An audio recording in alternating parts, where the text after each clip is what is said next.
नमस्कार दोस्तों। हम में से बहुत सारे लोग अपनी प्रॉपर्टीज सोल्ड आउट करते हैं।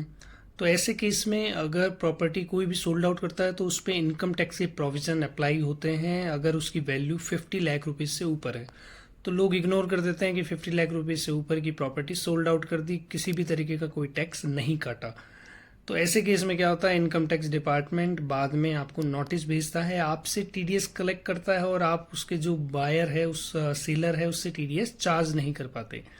तो वो डबल आपको मार एक तरह से झेलनी पड़ती है। तो दोस्तों मैं आपको थोड़ा सा एक्सप्लेन करता हूँ।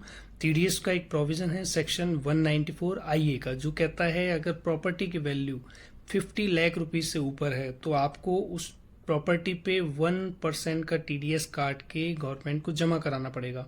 तो इसके लिए आपको कोई अलग से टैन नंबर लेने की ज़रूरत नहीं है। आपको बायर और सेलर दोनों के पैन नंबर लेके वो आप जमा करा सकते हैं। अगर आप जॉइंट होल्डर हैं या फिर आपका जो सेलर है वो जॉइंट होल्डर है, तो ऐसे केस में आपको डबल चालान जमा कराने पड़ेंगे आपके दोनों जॉइंट होल्डर्स के।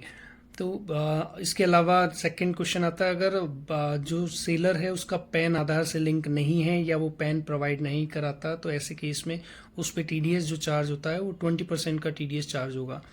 नेक्स्ट, अगर एक इसमें क्वेरी आती है कि अगर मेरा जो सेलर है वो नॉन रेजिडेंट है तो क्या करना है। तो ऐसे केस में आपके नॉन रेजिडेंट के ऊपर टीडीएस के प्रोविज़न स्पेशली सेक्शन 195 से गवर्न होते हैं, जो कहता है कि आपको TDS at the rate of 20% plus surcharges plus cess जो टीडीएस है वो काटना है।